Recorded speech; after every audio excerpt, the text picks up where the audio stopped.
परमात्मा की रचनाकार की शुरुआत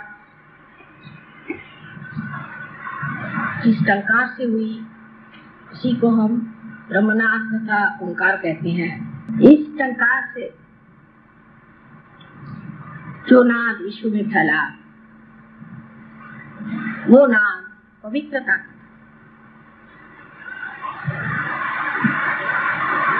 सबसे प्रथम परमात्मा ने इस सृष्टि में पवित्रता का संचारण किया।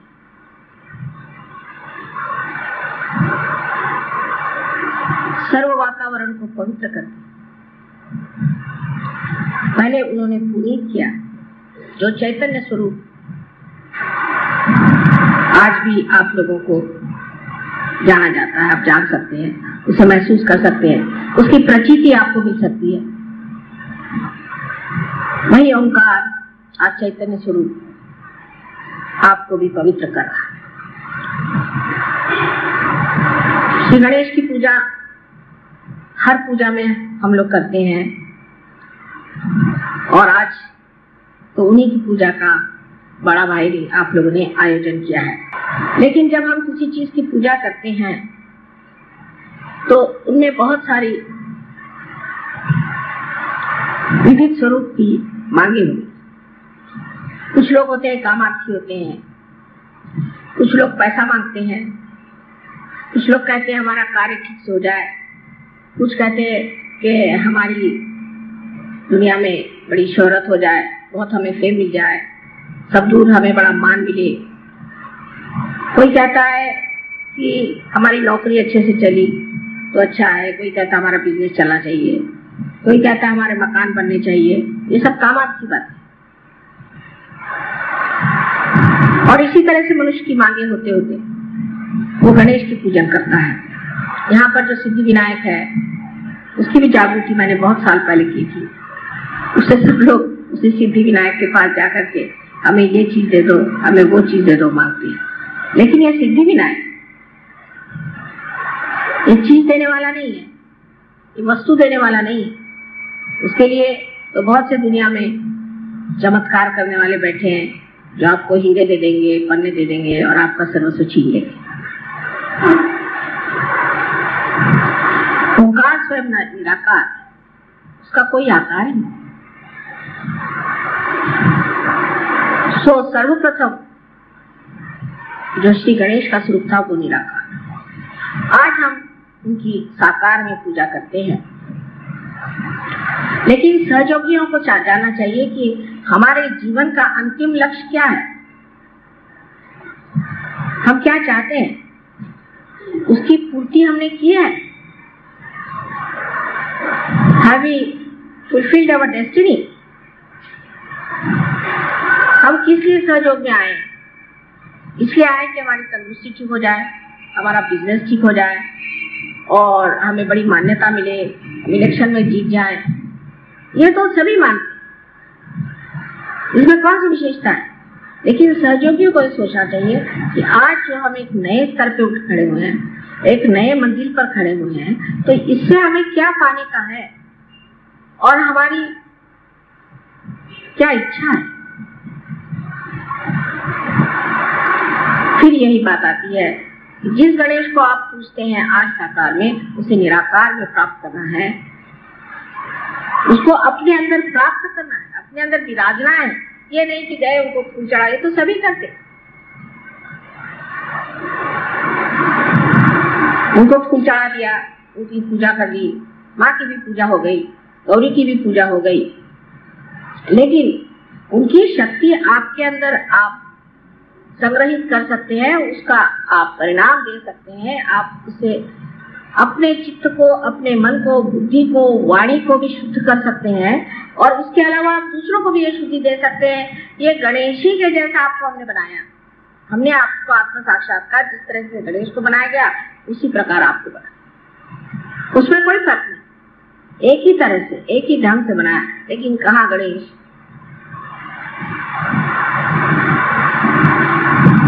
तो जब आप गणेश की पूजा करते हैं तो आपको ये सोचना चाहिए कि हमें निराकार की ओर उठना है, निराकार से एकाकारिता है। हम तो साकारी के पीछे में दौड़ते हैं। अभी एक साथ कोई पूरी मिली के सहयोगी पूना में आकर के मुझे कहने लगे कि मेरी तो वो भी कृष्ण पूजा भी गई क्योंकि मैं पूना नहीं आ सका और ये भी पूजा गई। मैंने कहा ये क्यों गई?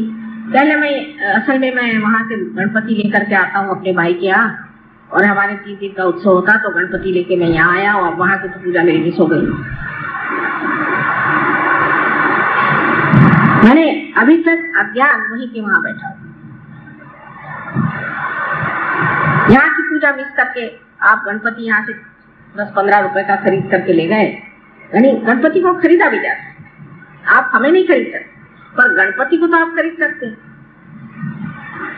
और फिर जो गणपति के नाम पे जो धंधे कर रहे हैं, इसीलिए पुणे में आजकल बरसात हो रही है, इससे गणपति के वो मार्ग ही बंद हो। और तब तक बरसात होनी चाहिए जब तक गणपति विसर्जित नहीं हो जाए। विसर्जन करने की जरूरत नहीं होनी चाहिए, वही भीख मार के विसर्जित हो जाए। वहां के गणपति के मैंने जो किस्से सुने, मैं तो एकदम अवाक रह गई कि श्री गणपति को बिठाया है और उनके सामने शराब पीते हैं, वहां बैठ के शराब पीते हैं, गंदे गंदे गाने गाते हैं, उसके आगे गंदे गंदे नृत्य करते हैं और सब गंदी तरह की औरतें वहां जमी रहती हैं और सब तरह के धंधे करते हैं। यह गणपति की विटंबना हो। अब एक ये मार्ग लोकमान्य तिलक ने बताया था कि इसको गणपति को सामाजिक बना दीजिए और सामाजिकता में जो है आपके सामने एक चीज ऐसी रहेगी जिसके सामने आप बड़े बड़े ऐसे संगीत के या व्याख्यान मालाओं के इस तरह के आप कार्यक्रम बनाएं जिससे लोगों में एक तरह की जागरण हो। ये तो अच्छे भले लोगों को खराबी के रास्ते पर ले जाने की पूरी व्यवस्था ऐसे गणपतियों ने की है। और जितना बड़ा गणपति उतना ही वहां पाप ज्यादा। और ऐसे गणपति के सामने पाप करने से वो क्यों छोड़ेगा? वो इन लोगों को छोड़ने वाला नहीं। अब जब तक हम बैठे हैं ठीक है, लेकिन बाद में वो ठिकाना नहीं होने वाला, क्योंकि वो जानते हैं कहाँ काम करना है और कहाँ मेहनत करनी है। और मुझे यही डर लगता है कि होने क्या वाला है। पुण्य पट्टनम जिसे कहते हैं, ऐसे पुणे शहर में एक तो वैसे एक राक्षस बैठा हुआ है और भी बहुत सारे वहां इकट्ठे हो गए। उसके अलावा ये जो गणपति के नाम पर अनाचार शुरू कर दिया है, इसे क्या कहा जाए? क्योंकि परमात्मा से इनका संबंध नहीं। गणपति की पूजा करना है ना, अच्छा गणपति जी बैठ जाइए, आप तो बैठे हुए हैं, हमने आपको खरीद के लाया तो आप तो हमारे हाथ में, आप गणपति को बिठा दीजिए, उनके सामने जो भी करे वो करेगा, क्या तो मिट्टी है, हम तो खरीद के लाए बाजार, और फिर हमारे हाथ में जब चाहे विसर्जित कर दे। इस मनुष्य के अहंकार ने उसे इतनी ऊंची तक उतार दिया है कि वो भगवान के नाम पर हर तरह की बुराइयां करते। ऐसे तो आप देख ही रहे हैं कि हर मंदिर में आप जाइए तो वहां पर देवियों के मंदिरों में भूत नचाते हैं, बिल्कुल बेशरम जैसे, उनको कुछ मालूम नहीं कि क्या आप बता सकती है। आज हम बहुत धर्म करके घूम रहे हैं, लेकिन धर्म का जो हाल है उधर तो किसी की ध्यान ही नहीं। अब धर्म को आप राजकारण में लाने से फायदा क्या, जब धर्म ही नहीं धर्म रहा। हर एक धर्म में, एक धर्म में बात हो तो आदमी बात करे कि ये खराब है कि वो खराब है। हर धर्म इस तरह से चल पड़ा। तो गणपति को जब आप लोग पूछते हैं तो आपको पता होना चाहिए आप सहयोगी हैं, आप योगी जन हैं। ऋषि और बड़े बड़े महान लोगों को भी जो मिला नहीं, वो आपको आज साधारण सर्वतौर पे मिला है, सबको मिला है, रास्ते पर ले आए, सब कुछ पा लिया। लेकिन जब हम कोई बात कहते हैं तो आप लोग अपने तरफ कभी नहीं देखते। आप सोचते हैं ये मैं किसी और को कह रही हूँ, ये नहीं सोचते कि हम भी उसी में से, कि हमारी दृष्टि कहाँ है। हम क्या सोचते हैं, माता जी देखिए, ये देखिए मैं घर ले रहा हूँ, इसको आप आशीर्वाद दीजिए। अरे भाई तुम हो तो आशीर्वादित होना ही हुआ। अच्छा नहीं माता जी, तो देखिए मेरी चाबी जो है मोटर की, उसको आप आशीर्वाद दीजिए। तो चाबी दिए खड़े, मैं तो ऐसा आशीर्वाद दूंगी कि गाड़ी चलेगी। और फिर जबरदस्ती करना कि आप मेरे घर आओ, मेरे घर नहीं आओगे तो ये होगा, और वहां जाकर के सुनेंगे क्या कि मेरा बिजनेस ऐसा है, मेरा ऐसा है, मेरा वैसा। ये सहयोगियों के लक्षण नहीं है। सहयोग जो करते हैं उनको याद रखना चाहिए कि हमें निराकार में करना है, यानी आप निराकार नहीं होने वाले, साकार में रहते हुए ही निराकार के आप पूरी तरह से माध्यम बनने वाले हैं। आपसे तो अच्छे रेडियो हैं, जिसको रेडियो बना दिया, अगर सब किसी को रेडियो बनाया तो उसने अपने हाथ से रेडियो बनाया और उसको जब कनेक्शन किया उसमें से संगीत सुनाई देता, कोई रेडियो धूल तो नहीं फेंकता। तो सर्वप्रथम हमारे अंदर गणेश जी को हमें जगाना है, सिर्फ पूजा मात्र नहीं लेकिन उससे अगर जगाना है तो सर्वप्रथम हमें देखना चाहिए कि हमें शुद्ध होना है, हमारे अंदर शुद्धता है। सो सबसे पहली शुद्धता है कि हमारे जो मौलिक बातें हैं उसकी ओर ध्यान देना। आजकल के सिनेमा और आजकल की सब चीजें आने से हमारी आंखें तक खराब होती और वो अबोधिता, वो निश्चल और निर्वाज प्यार संसार से मिट गया। कोई सोच भी नहीं सकता कि ऐसा कोई प्यार कर सकता। और इस उधेड़ बुन में मनुष्य रहता है कि किस तरह से हम इस कार्य को ऐसा करें कि जो सहयोग भी चलता रहे और हमारे ये धंधे भी चलते रहे। जैसे कल एक देवी जी आके मुझे कहने लगी कि मेरे पति एक दूसरी औरत के पीछे पागल है। मैंने कहा उसको छोड़ो, यही कर ले। वो तो कहे मैं परम सहयोगी हूँ, मुझे कैवल्य मिल गया और माता जी से संबंध मेरा और है और ये संबंध मेरा और है। मगर के ऊपर चढ़ के आप नाव में नहीं उतर सकते। और जो लोग इस तरह के कामों में और इस चीज में अभी भी उलझ रहे हैं, उनको उचित है कि वो सहयोग छोड़ के और हमें रिहाई दें और अपने से छुट्टी पाए। तो उनका जो होना वो तो होगा ही, लेकिन सहयोग बेकार में बदनाम होगा। अभी भी अगर चित्त इस तरह से उलझता है तो समझ लेना चाहिए कि इसे कहते हैं कि बिल्कुल ही बुनियादी चीज, बेसिक आपने नहीं पाए हैं गणेश जी के बेसिक। जरा महाराष्ट्र में ये चीज कुछ अकल कम है लोगों को, औरतों के पीछे भागना कुछ समझ नहीं आता, ये कुछ अजीब चीज मानी जाती है। यहाँ कुछ बस अपने यहीं कहीं किसी से शादी हो जाए, चलो वही अपनी बीवी हो गई, इस तरह से वो आ जाता है। यहाँ पे औरतों का पागलपन नहीं है, पर मैंने सुना कि साउथ इंडिया में भी बहुत है। एक कोई राजा थे, उनके सुनते हैं कि 12,000 पत्नियां, बड़े आश्चर्य की बात है। और उनमें से कुछ तो पैदल चलती थी बेचारी, कुछ पालकी में चलती थी, कुछ घोड़े पर, कुछ हाथी पर। फिर उनको ये इच्छा हुई कि एक और औरत करनी चाहिए, तो उन्होंने उस औरत की कोशिश करी। जब उसके लिए कोशिश करी तो वो उसने मना कर दिया कि मुझे नहीं आप क्या इसमें शामिल होना। तो उन्होंने चढ़ाई कर दी। उस वक्त एक मुसलमान राजा वहां पर था, तुगलक। उसने उस चढ़ाई का मुंह तोड़ जवाब दिया और वो हार गया और उसकी 12,000 औरतें भी भाग गई। उसको एक औरत कठिन गई। सो हमारे सहयोगियों को भी समझना चाहिए कि हमें किस तरह से अपनी शक्ति को अपने अंदर पूर्णतया जीवित रखना चाहिए और किस तरह से हमें अपनी वर्जिनिटी पर, अपने कौमारी व्यवस्था पर, अपने गौरी स्थिति पर बहुत गर्व होना चाहिए, क्योंकि यही स्त्री की शक्ति है।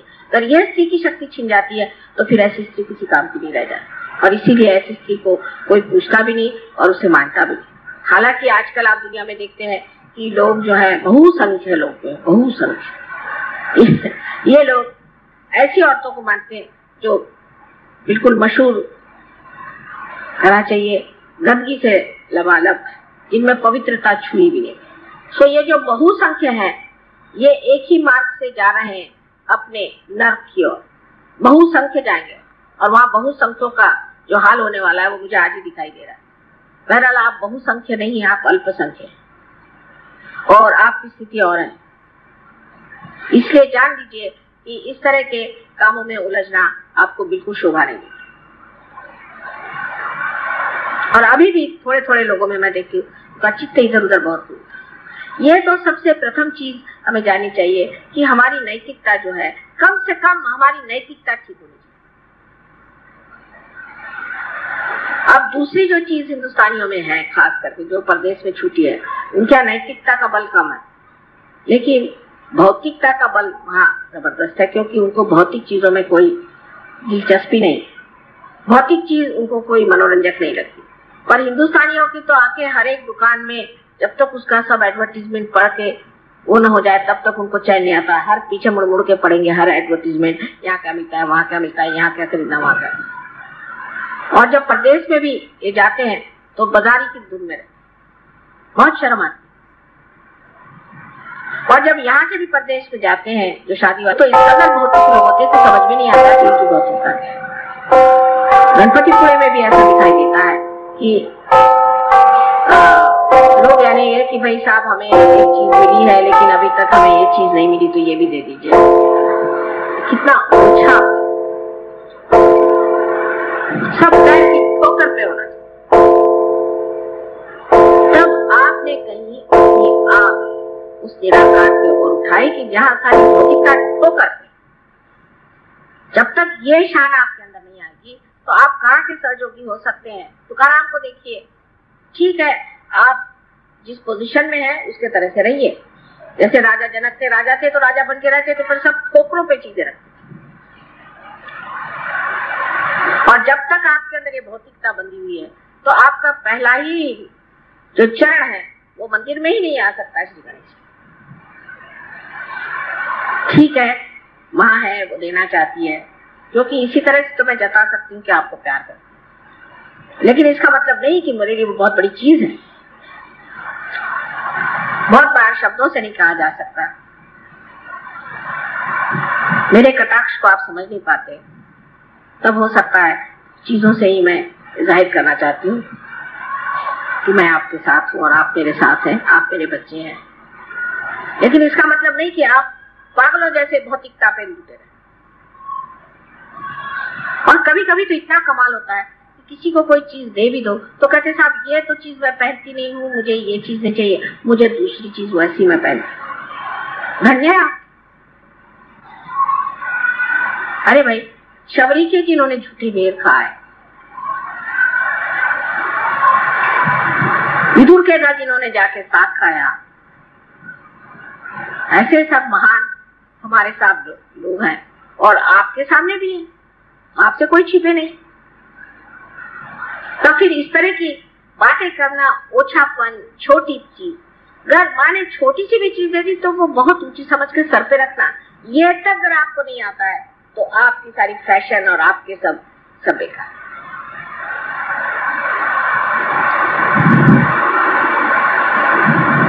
जो चीज श्री गणेश की है उसमें सबसे पहली चीज है कि मनुष्य को अपना चित्त स्वच्छ कर लेना चाहिए। चित्त स्वच्छ करने का तरीका, ये चित्त कहाँ है आपका? चित्त अगर परमात्मा में है तो शुद्ध है ही आप, क्योंकि चैतन्य आप में बह रहा है। पर चित्त आपका इधर उधर है तो उस चित्त का फायदा, जब तक आपका चित्त शुद्ध नहीं होगा तब तक आप ज्ञान को प्राप्त ही नहीं कर सकते, क्योंकि चित्त में ही आपका सारा चैतन्य बह रहा है। चित्त से ही आप जानते हैं। जिसका शुद्ध चित्त होता है सिर्फ विचार मात्र से कार्य हो सकता है, ध्यान देने से ही कार्य हो सकता है, और कभी कभी उसकी भी जरूरत नहीं है। जिस शक्ति को आप प्राप्त करना चाहते हैं, जिससे कि आपकी अंतिम जो कुछ भी, जिसे आप ध्येय कहिए या अपना लक्ष्य है जिसे आप प्राप्त करना चाहते हैं, वो है ये चैतन्य जिसको आप अंदर बसाना चाहते हैं, जिसके अंदर ये शक्ति है कि जिस शक्ति के कारण आप अनेक कार्य कर सकते हैं। उसको छोड़ करके आप क्या ये बेकार चीजों के पीछे पड़े।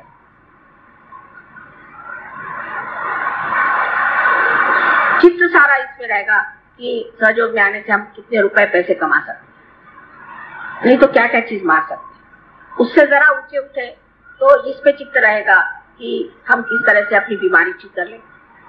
उसके बाद और चित्त उठा तो ज्यादा से ज्यादा ये कि माँ के दर्शन होने चाहिए। अब हर जगह से, कभी औरंगाबाद से तो कभी आपके संगमनेर से तो कहीं से लोग बस आ जमते, दिल्ली से, कलकत्ते से जम गए। हम जान करके, मुद्दाम मराठी में शब्द है, इसका कोई और वो नहीं है, पर्याय नहीं, मुद्दाम जान करके हम आए। क्यों आए भाई? मेरे पास टाइम नहीं है, यहाँ मुद्दा बुना है कि सबसे लड़ाई करने का, कि माँ के दर्शन, हम दर्शन करें। दर्शन तो तुम्हारे हृदय में ही हो सकते हैं। अरे तुमको इतनी शक्ति दे दी, उसके ही दर्शन करो, वो बहुत है। हम तो शक्ति ही है ना, हमें निराकार में तुमने प्राप्त नहीं किया है, इसलिए दर्शन चाहिए। कि बैठ करके घंटों इधर की बात उधर की बात समय बर्बाद करना क्या जरूरत। शक्ति स्वरूप होने में आप स्वयं शक्ति हो सकते, लेकिन ये रुकावटें कब जाएंगी और कब हम समझेंगे कि हम स्वयं वो शक्ति स्वरूप हो सकते हैं और हमारे अंदर इतनी शक्तियां हैं, उसके अंदर हमें रमान होना चाहिए, जिसके कारण कुछ भी न करते हुए सारा काम हो जाए। लेकिन ये विचार दिमाग में नहीं आता आसानी से। अज्ञान ही नहीं है, सिर्फ अज्ञान हो तो मैं कहूँ ठीक है, सिर्फ अज्ञान ही, अज्ञान ही नहीं है, लालच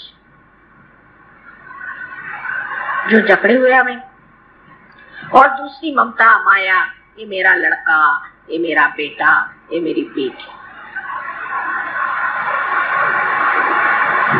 और जिस वक्त आप इसे सोचते हैं तब ये सोचना चाहिए कि हम माँ के भी तो बेटे हैं, उनकी भी तो बेटी हैं, और उनके ही हम आप बेटे हैं। सजो क्या में आने के बाद आपका जीवन बदल गया, आप दूसरे खानदान में चले गए, आपका घर बदल गया, आपका गोत्र बदल गया, आपकी जाति बदल गई, आपका धर्म बदल गया, आप पूरी तरह से बदल करके एक नए हो गए, नए मानव हो गए हैं। वो क्यों? क्योंकि आपकी माँ जो है उसने आपको जागृति दी, तो आप सब पूरी तरह से बदल गए। जैसे एक गणेश जी को बनाने से हमारे हजारों काम, करोड़ों काम हो जाते हैं, क्योंकि उनके अंदर पूर्णतया माँ पे ही श्रद्धा, माँ के ही लिए सब पूर्णतया शरणागत होने की स्थिति है। सो जब तक वो शुद्धता हमारे हृदय में नहीं आएगी, जब तक हमारे मन में हम उस शुद्धता को प्राप्त नहीं करेंगे, तब तक वो शरणागति आएगी नहीं। ये तो ऐसा ही है कि जब तक आप गंगा पर नहीं जाएंगे और उसमें गगरी नहीं डुबाएंगे और गगरी के अंदर अगर जगह नहीं होगी तो उसमें पानी कैसे आएगा? ये सीधा हिसाब। सो जरूरी है कि हम अपने चित्त को शुद्ध करें, और चित्त को शुद्ध करके वो शुद्ध चित्त ही हम अपने माँ को दे सकते हैं। अशुद्ध चीज से तो हमें तकलीफ ही होती रहती है, और जब शुद्ध चित्त होता है तो आपको आश्चर्य होता है कि आप स्वयं ही एक पुष्प की तरह महकते रहते हैं।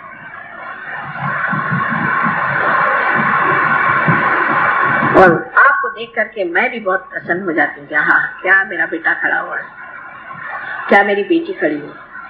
और सब चीजों से मुझे प्रसन्न नहीं होता कि आप बड़े अच्छे कपड़े पहन के मेरे सामने खड़े हो जाएं, सूट बूट पहन के या बाल कटा के मुंह में लिपस्टिक लगा के, उससे मुझे बिल्कुल प्रसन्नता नहीं होती। उल्टे मुझे लगता है ये जा रहे अब रास्ते से हट रहे।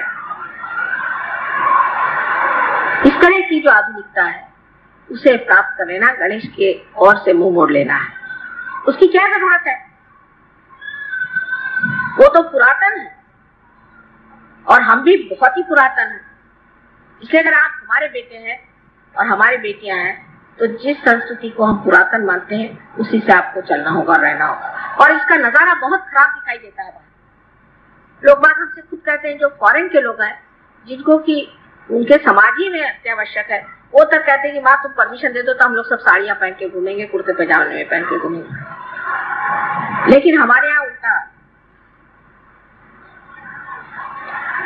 तो जो गणेश की संस्कृति है, कि इस संस्कृति की अंतरतम जो स्थायी भाव है वो है सौंदर्य। अब आप देखिए, ऐसे तो वो बहुत मोटे हैं, उनके तोंद इतने बड़े हैं, महाकाय हैं, गणेश इतने मोटे दिखाई देते, लेकिन उनका सौंदर्य क्या है? किस चीज का आकर्षण है?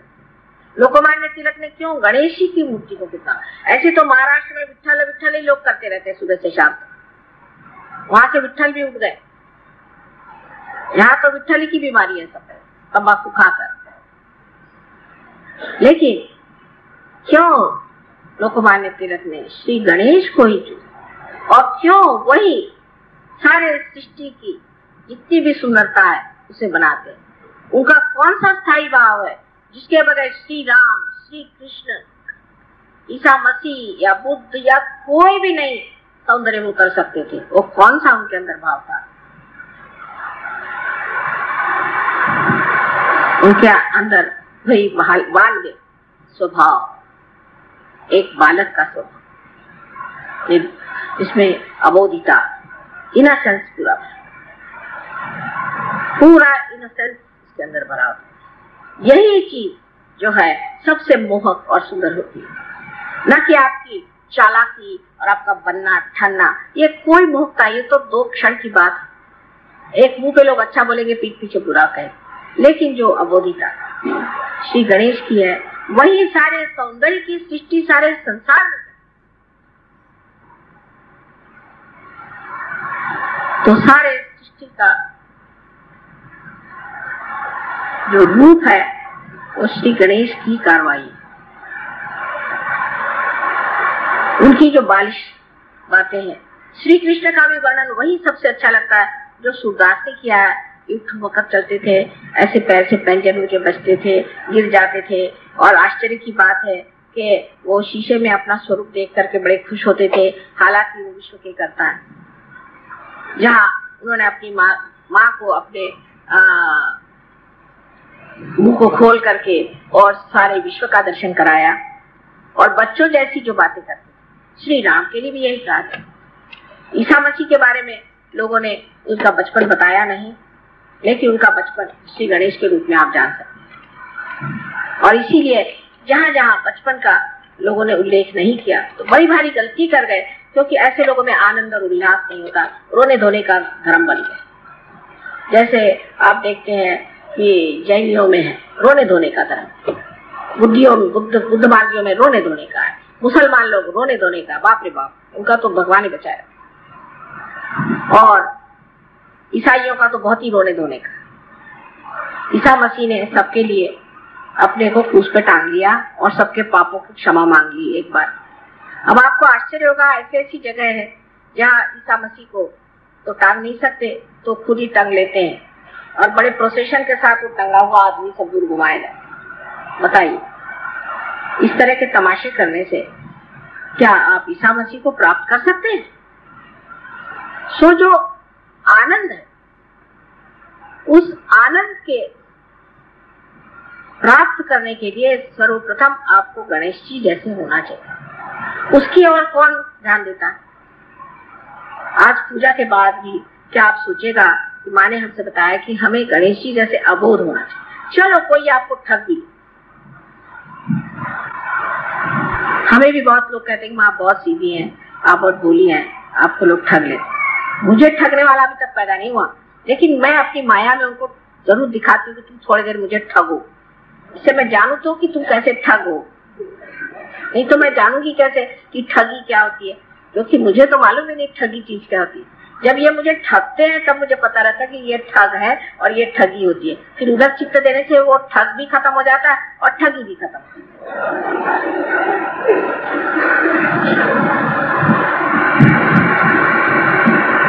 तो जरूरी है कि मनुष्य को उस भोलेपन स्वीकार करना चाहिए। शंकर के लिए भी यही कहा जाता है कि भोले, उनमें भोलापन है। कौन सी ऐसी देवता है जिसमें भोलापन नहीं?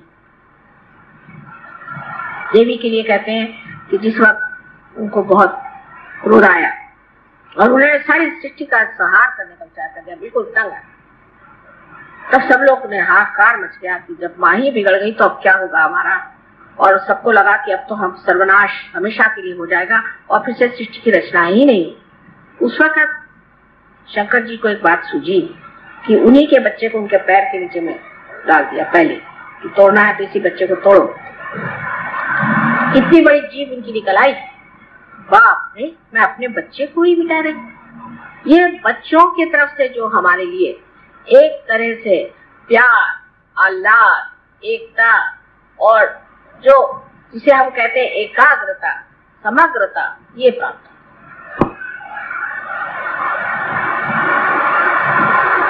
सबने कहा है कि बच्चों के कारण दुनिया एक हो जाती है। जब एक बच्चे पे आफत आती तो सब माँ बाप की आंखें उस बच्चे की ओर दौड़ती कि उस बच्चे को बचा, क्योंकि हम लोग विश्वव्यापी हैं एक तरह से, कि जो विश्वव्यापी सबसे बड़ी चीज है कि बच्चों को पनपने देना चाहिए। ये विश्वव्यापी शक्ति है और इसका एहसास, इसका अनुभव हम सबके अंदर है। इसलिए ईसा मसीह ने कहा कि तुमको अगर परमात्मा के साम्राज्य में जाना है तो छोटे बच्चों जैसे तुम्हें होना चाहिए। यही गणेश की पूजा है जहाँ की आप पे वो अबोधी था और उनका सहज नृत्य जो है, सहज झगड़ा जो है, सहज बातें जो है, कितनी सुंदर है। उसके हर एक जगह आपको दर्शन होते हैं और आप देखते हैं। पर उसमें अगर आपके अंदर ममत्व आ जाए, बच्चे में बिल्कुल ममत्व नहीं होता, आ जाएगा वो हर चीज को खेल बना ले। आप उनको एयरपोर्ट पे ले जाइए, वहां पर वो कुछ ढूंढ लेंगे, कूदने का हिसाब या दौड़ने का हिसाब या कुछ न कुछ खेल बना लेते। हर चीज उनके लिए दी है और फिर उसे छोड़ भी देते, उससे अटैचमेंट नहीं,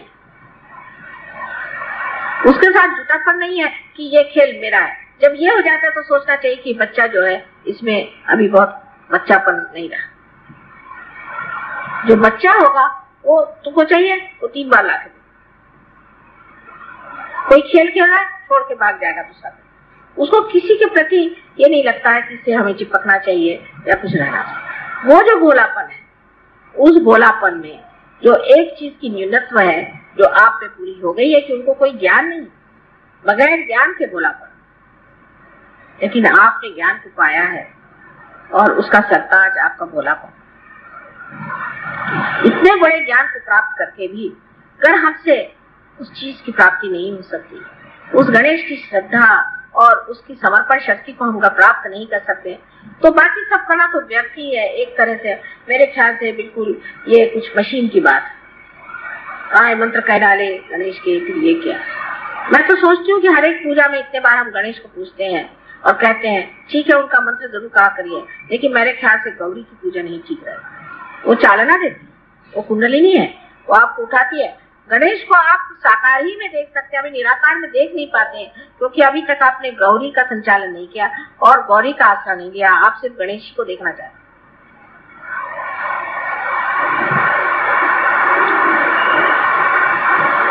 आज गौरी का ही दिन है। ऐसा कुछ इत्तेफाक है कि सहयोग में हमेशा सहूलियत से पूजा होती है, ये नहीं मुहूर्त पे नहीं, कुछ भी हो सहूलियत होनी चाहिए। अभी संडे का रोज होना चाहिए, नहीं तो सबको ये नहीं। और संडे के रोज में भी वो टाइम होना चाहिए जब सिनेमा नहीं। मैंने आज तक कोई संडे को सिनेमा ही नहीं देखा और समझ में नहीं आता कि मुझे उसमें सिनेमा होता है कि नहीं होता। पर संडे को सिनेमा होता है, इसलिए पूजा सवेरे ही रखना अच्छा है। माँ जल्दी आप खत्म करना क्योंकि उधर सिनेमा का टाइम हो जाएगा। ये अगर हमारी स्थिति है तो क्या फायदा है गणेश जी की पूजा करने। अगर हमारा चित्त ऐसी ही चीजों में उलझा हुआ है तो आप लोग ये समझ लीजिए कि इसका कोई इलाज हम नहीं कर सकते, इसका कोई इलाज नहीं। सो चित्त को जो है हर समय आपको देखते रहना चाहिए कि इसमें कौन से विचार खड़े हो रहे हैं। इस पर नामदेव ने कहा हुआ है कि जैसे एक छोटा बच्चा हाथ में पतंग की डोरी लिए हुए सबसे बात कर रहा है, खेल रहा है और हंस रहा है, मजाक कर रहा है, लेकिन उसका चित्त पूरा उस पतंग की ओर है। उसी प्रकार एक योगी जन को अपना चित्त पूरा उस पतंग पे रखना चाहिए, अपनी आत्मा की। नहीं तो ये सारी शक्तियां जो दी भी हैं उनकी कोई पूर्ति नहीं हो सकती, उसका कोई प्रादुर्भाव हो नहीं सकता, कोई स्फोट नहीं हो सकता। लोग बहुत से पूछते हैं कि माँ क्यों ऐसा होता है। जैसे कि आप जानते हैं कि कोई सी भी स्पुतनिक जैसी चीजें जो कि आकाश में और अंतराल में जो फेंकी जाती हैं, उसका तरीका यही है कि जब एक के अंदर एक बिठाए जाते हैं और जब एक पहला एक हद तक पहुंचता है तो उसमें एकदम स्फोट होकर दूसरे को ढकेल देता है, फिर दूसरा वाला फिर स्फोट होता है, उससे दूसरा ढकेला जाता है। इससे एक्सेलरेट होती है उसकी शक्तियां, माने उसमें एकदम बढ़ावा है। ऐसा स्फोट हमारे अंदर क्यों नहीं होता? क्योंकि अभी भी हम 10 पैसे में खरीदे जाने वाले गणपति जैसे ही हैं। इस वजह से अगर असली गणपति हो उसका स्फोट होना चाहिए और लोगों को पता चलना चाहिए कि एक एक आदमी क्या कमाल का है। वैसा नहीं होता है हम अपने ही चीजों में उलझे रहते हैं, अपनी बातों में, अपने ही बारे में सोचते हैं और हर समय सोचते हैं कि इसमें हमारा क्या लाभ है सहयोग में आने से। असल में पूरा ही लाभ, क्योंकि जिस वक्त आप अपने सिंहासन पर बैठ गए तो पूरा राज आपका ही है। लेकिन आप सिंहासन पर न बैठते हुए हर दरवाजे जाके भीख मांगेंगे तो आप तो भिखारी ही है। आपको सिंहासन बसाने से फायदा क्या? और सिंहासन पर बैठ करके भी आप कहें कि भाई माता जी को आप थोड़ा रुपया पैसा दे दो, तो इस चीज का क्या अर्थ लगता है? गणेश की शक्ति अगर अपने अंदर जागृत करनी है तो सबसे प्रथम जानना चाहिए कि हमें निराकार की ओर चित्त देना चाहिए, चैतन्य की ओर देना चाहिए, और चैतन्य जो हमारे अंदर से बह रहा है उसको देखना चाहिए। जिनका चैतन्य दूषित है वो यही कहेगा मुझे भूत लग गया। क्यों लगा? गणेश को कभी भूत नहीं लगता। तुमको तो अपने शरीर में मैंने स्थान दे दिया, ऐसा तो किसी ने किया होगा। और मैं तकलीफें उठाती हूँ आपकी सफाई के लिए, लेकिन आप लोग अपनी सफाई क्यों नहीं कर सकते? और आके लोग कहेंगे माँ मेरा आ गया, पकड़ गया, मुझे अहंकार हो गया। क्यों हुआ? जब करने वाला परमात्मा है फिर आपको अहंकार क्यों? उसकी वजह यह है कि अपने दोषों को हम नहीं देखते, दूसरों में डाल देते हैं और कह देते हैं कि ये तुम्हारा काम और ये तुम्हारी वजह से। उसके उल्टे श्री गणेश, उनको पता पर चल जाए और मेरी अगर नजर उन पे नहीं हो तो सबको ठिकाने लगा दे। मैं आपसे बता रहा, इतने वो माहिर है, होशियार है, सतर्क है, दक्ष है। वो जानते हैं कि कहाँ पर कौन बैठा है, कैसे। मुझे भी सब मालूम है, ये नहीं कि मुझे नहीं मालूम, लेकिन मैं सुरक्षित रखना चाहती हूँ आपको। लेकिन वो नहीं, वो कहते हैं ऐसे बेकार लोगों को क्यों माँ के पीछे लगाना, वो तो ऐसे ठिकाना कर दे। लेकिन सबसे बड़ी चीज जो मुझे समझ नहीं आता अब भी, कि ये सब होने के बाद आपकी वाणी शुद्ध नहीं। वाणी में बहुत से लोग गालियां देते हैं, अभी भी सहयोग में चीखते हैं, चिल्लाते हैं, जोर से बोलते हैं, उसमें प्रेम माधुर्य कुछ है ही नहीं। इसका मतलब आपकी वाणी भी शुद्ध नहीं। और ऊपर से दाम्भिकता, जिसे कहना चाहिए कि ढोंग करना, ऐसा दिखाना कि हम बड़े मुस्कुरा रहे हैं, हम बड़े हंस रहे हैं, बहुत ही खुश हो रहे हैं, और अंदर से तो मैं देख रही हूँ क्या हृदय ही सच्चा नहीं। वो जो असली आनंद का गांधीर्य है उसकी चमक ही और होती है, और हमसे तो छिप नहीं सकती वो। आप कुछ भी पोत के आइए, हम पहचान जाएंगे आप कितने गहरे पानी में। लेकिन वो किस लिए? हम भी आपको क्यों परखते हैं, किस वजह से परखते हैं, इतनी मेहनत क्यों करते हैं? वजह ये चाहते हैं कि आप लोग सब चमक जाएं। लेकिन जब तक आपके मन में अपना हित ना आए, जब तक आप अपने अंतिम लक्ष्य को पूर्ति की तरफ ध्यान न दें और फालतू चीजों में उलझे रहेंगे और उसी से मुझे तंग करते रहेंगे। मुझसे लोग आर्ग्यू करते हैं, माँ हम आपकी इतनी पूजा करते हैं तो भी ऐसे कैसे होगा? तो आपके अंदर कोई दोष नहीं, आप संपूर्ण हैं। ये तुम कहिए कि आप लोग पार हो गए। इस तरह की जब हम बातें सोचते हैं तब हमारा चित्त उठते जाता है ऊपर की ओर, और चैतन्य की ओर हमारे हाथ फैलाए हुए हैं। इस वक्त चैतन्य हमारे अंदर बहना शुरू हो जाता है और इतना खुश होता है वो कि चलो मेरा स्थान यहाँ मिल गया। जैसे कोई बाढ़ आ जाए, इस तरह से पूरा शरीर आलोकित हो जाता है। एक दो आदमियों को आलोकित करना तो बहुत आसान चीज है, लेकिन मैं तो चाहती हूँ कि सामूहिकता से हम लोग इस तरह से बने, क्योंकि आज उसकी जरूरत है। नहीं तो सोचे कि ये समाज कहाँ जा रहा है। एक से एक चोर उचक के बैठे हुए हैं, सारी दुनिया भर की परेशानियां लोगों को लगी हुई हैं, और इसके अलावा इतनी अनैतिकता, माने घोर घोर कलयुग है। आप अपने बच्चों को इसी में क्या चाहते हैं कि सब कर दें, या आप चाहते हैं कि कोई विशेष महान कार्य के लिए आप इस संसार में आए हैं और उस कार्य को आप करें? हो गया, आपको पैसों का प्रॉब्लम था, सॉल्व हो गया। नौकरी का प्रॉब्लम था, सॉल्व हो गया। और प्रॉब्लम से सॉल्व हो गए। आगे क्या? अभी लालच खत्म ही नहीं हो रही, और उसके लिए भी मुझे परेशान करना आसान बिल्कुल उचित है। सिर्फ मुझसे प्रश्न सहयोग पे ही करने चाहिए, और कोई सा भी दूसरा प्रश्न करना गलत है। और वो भी प्रश्न बेकार में जानने के लिए बहुत सारी बातें करने की जरूरत नहीं, शांति में ही पूछने से अपने आप आपको उत्तर आ जाए। नहीं तो हर बार आपको मेरा लाउड स्पीकर लगाना पड़ेगा कि माँ ने इसमें क्या कहा, तो और में आपने क्या फर्क है। एक साहब मेरे पास आए, कहने मुझसे भगवान बोलते हैं। मैंने कहा कैसे? कहने बस मैं गीता है इसे खोल लेता हूँ, जो पेज खुल जाता है उसमें जो लिखा है उसी से मैं समझ जाता हूँ भगवान ने कहा। मैंने कहा वाह भाई वाह, वही हाल मेरा दिखता है। पेज खोल दो, माँ ने क्या कहा, ऐसा कहा। अब ये आपके अंदर सृजन शक्ति स्वयं है, आपके अंदर विचार शक्ति स्वयं है, आपके अंदर वो शक्ति है जिससे आप दुनिया को चमका सकते। तब आप क्यों बार बार ये चाहते हैं कि माँ ही इस बात पर बताए? आप स्वयं इसका प्रश्न का उत्तर दे सकते हैं। मैंने देखा उत्तर देने के लिए सिर्फ एक मैं ही हूँ। मेरे सामने तो सब प्रॉब्लम्स ही लोग लेके आते हैं, उसमें ऐसा प्रॉब्लम है, उसमें ऐसा प्रॉब्लम है, लेकिन कोई ऐसा नहीं मिलता कि नहीं इसका सोल्यूशन है माँ, आप चिंता न करें, हम कर दिखाएं।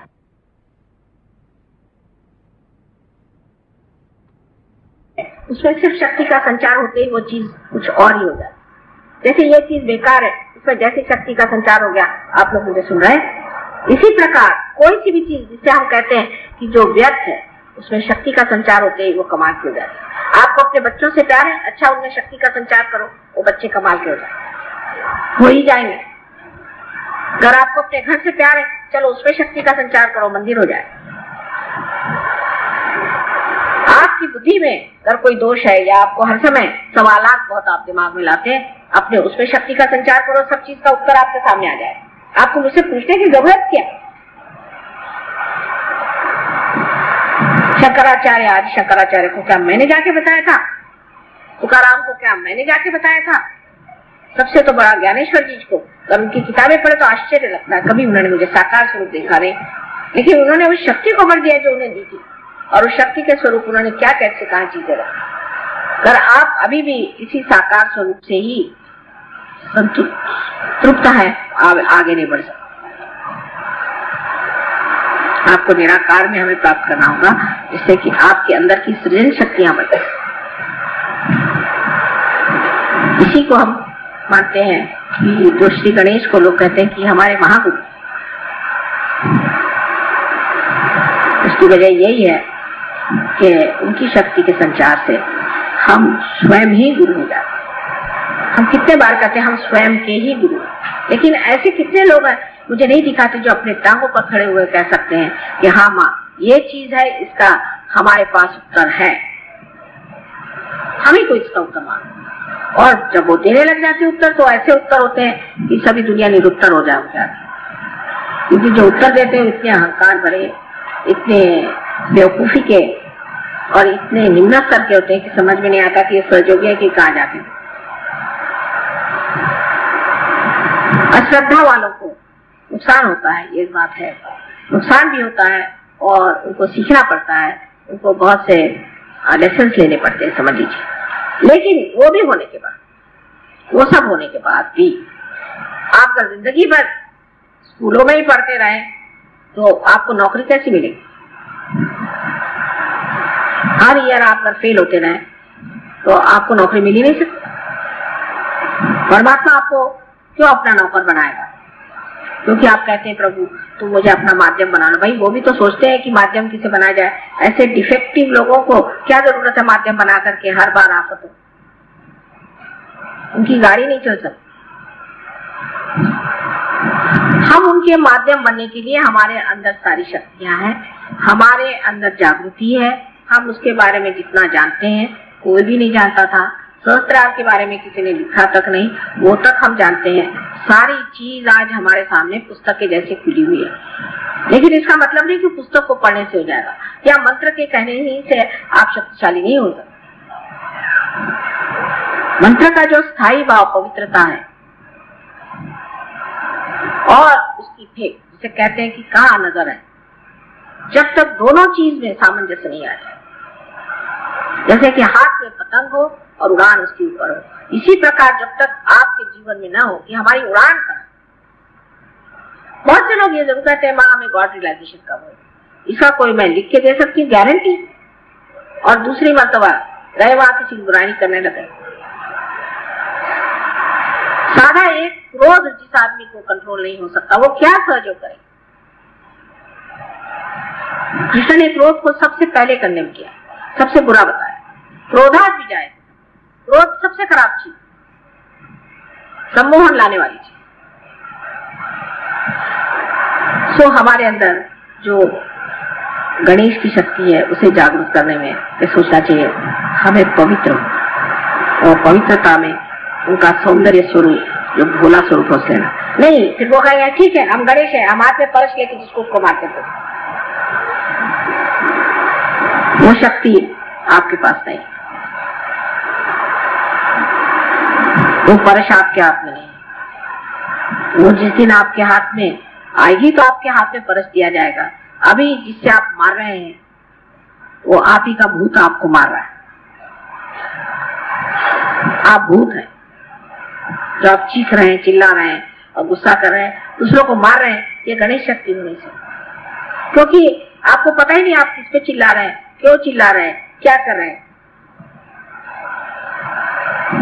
ये जिस आदमी का इस तरह से दिमाग खराब है उसे सहयोग में छोड़ के पागल खाने में चला जाना चाहिए, उसका स्थान यहाँ पर नहीं। जो आज का भाषण है उसमें धार है उसी परस की, समझ लीजिए। हमें कोई अधिकार, आपको अधिकार नहीं कि आप इस परस को वहां दुनिया भर में घुमाते फिरे। अपनी नाक काट लीजिएगा, अपने कान काट लीजिएगा, किसी को आप काट नहीं सकते। सहयोग में जो भी आदमी ऐसा होता है उस पर दुनिया थूकती है, हंसती है, मजाक करती है, पीठ पीछे उसकी निंदा करती है, और ऐसे लोग सहयोग से बहुत जल्दी घाट उतर जाते हैं। अपनी वाणी अत्यंत सुंदर स्वच्छ होनी चाहिए, अच्छी होनी चाहिए, मधुर होनी चाहिए, पर उसके पीछे में छल कपट नहीं होना चाहिए। जैसे बिजनेस वाले, भाई बहुत अच्छे आप आइए, पान खाइए, फलाना खाइए और जेब खाली करके जाइए।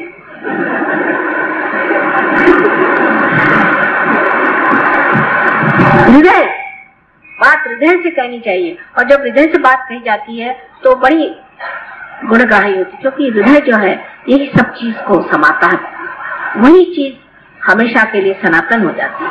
बाकी चीजें ऊपरी ऊपरी, बुद्धि की चीज ऊपरी ऊपरी रह जाती, लेकिन जो चीज हृदय को छू जाती, जो हृदय स्पर्शी है, वही चीज हृदय में बैठ जाती है। इस चीज की आप गांठ बांध के रखिए। श्री गणेश का स्थान है तो मूलाधार पे, पर जब वो अपने हृदय में आ जाता है तभी वो आत्मा स्वरूप होकर के चैतन्यमय होता है।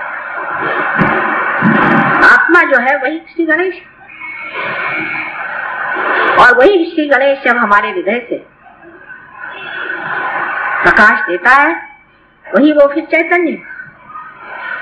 जिसने श्री गणेश को अपने हृदय में बिठा लिया उसके लिए फिर कुछ कहने की जरूरत है। उसको कहते हैं कि हर समय मेरा आनंद में डूबा रहता है, उसे और चीजों की खबर ही नहीं होती, न परवाह रहती है, और रिद्धि सिद्धि सब उसके पैर के पास, वो खुद जानता भी नहीं, सोचता भी नहीं, सारे काम अपने आप होते रहते। ये अनुभव सिद्ध है, ये मैं बात ऐसी वैसी नहीं कह रही हूँ, ये अनुभव सिद्ध है। आप लोग जानते हैं, मेरे बारे में जानते हैं, वो आपके बारे में क्यों नहीं होना चाहिए। अभी तो हम ही आपके लिए रिद्धि सिद्धि बने, आपके पीछे पीछे घूम रहे हैं, पर सबका समय होता है। आपको भी अपने मंजिल को छोड़ करके दूसरी ओर मुड़ना नहीं चाहिए, अपनी नजर उन्नत करके उस ओर जाना चाहिए जहां आपको जाना है और जिसे आपको प्राप्त करना है। ये ऐसा आज तक कभी हुआ नहीं था, और जो हो रहा है उसको अगर आप भूल जाएंगे तो इसमें दोष हमारा नहीं, और इसकी सजा हमें देने की जरूरत ही नहीं। श्री गणेश बैठे हैं वहां परस लेकर, इसलिए अपनी ओर दृष्टि, अपने अंदर वो गांभीर्य, श्री गणेश की जो शक्ति है उस गांभीर्य से लिया, अपने अंदर वो आनंद का गांभीर्य। आनंद एक सागर जैसे गंभीर,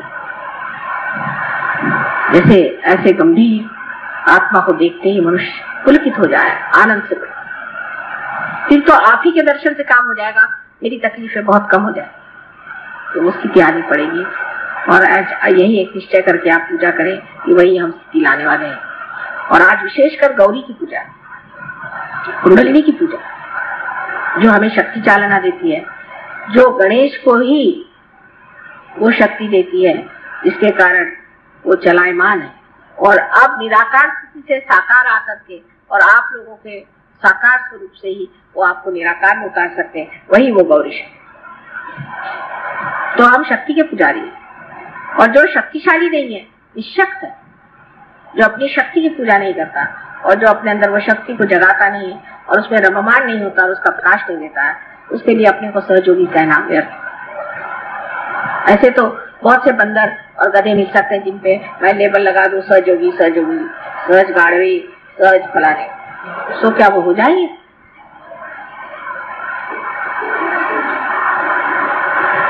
तो ये लेबल लगाने की बात नहीं है, अंदर की बात है, अंतर तब की हृदय की बात है। इसको हृदय से प्राप्त करना चाहिए, हृदय में उतरना चाहिए। और जितनी भी समाज में, राजकारण में, बाह्य में, बाहरी बातें हैं, उनको अपने अंदर नहीं घुसा देना चाहिए, क्योंकि सब लोग ऐसा करते हैं इसलिए हम भी ऐसा करते हैं। ये सहयोग है, इसमें आपकी अपना व्यक्तित्व है, ये नहीं कि अपनी इंडिविजुअलिटी है। व्यक्तिगत नहीं है, व्यक्तित्व है, हमारी पर्सनालिटी है, हम सहयोगी हैं। हम क्यों, लोग दुनिया करती है इसलिए हम क्यों करें? हम इसे नहीं करने वाले।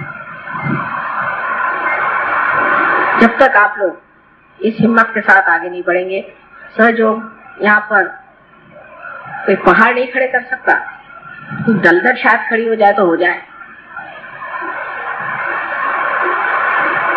माँ के मंसूबे बहुत है और मेहनत भी बहुत की, हमने कुछ मेहनत में कमी नहीं की, लेकिन अब चाहते हैं कि आप लोग इधर ध्यान दें और अपने को समाधान में रखें। लेकिन इसका मतलब नहीं है कि मुंह पे मुस्कुराहट लाके हम बड़े समाधानी हैं, नहीं। समाधान को अंदर तौलें, क्या हम वाकई समाधानी हैं?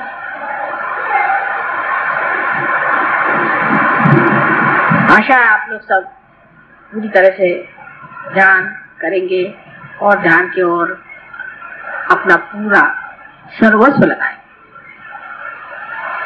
तभी काम बनने वाला है। और जब आपके अंदर खुद ये शक्ति आ जाएंगे, आप आश्चर्य करेंगे कि माँ, हम तो सारे पहाड़ों से ऊंचे हो गए, सारे पेड़ों से भी ज्यादा हरित हो गए, इस पृथ्वी से भी हम विशाल हो गए। जैसे तुकाराम ने कहा था कि मैं तो दिखने में छोटा हूँ लेकिन आकाश कितना बड़ा हूँ। ये जब तक आपके अंदर नहीं होता तो फायदा क्या सहयोग में आने से?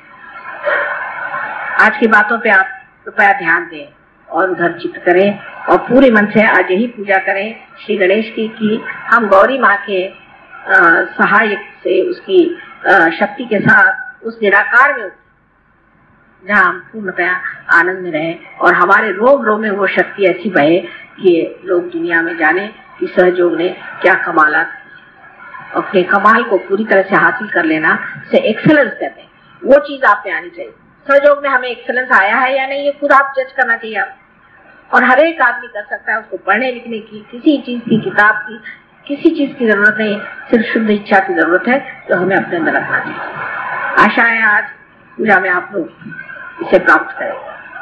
महान शक्ति के साथ ही आप बाहर जाएंगे, उसको छोड़े बगैर नहीं।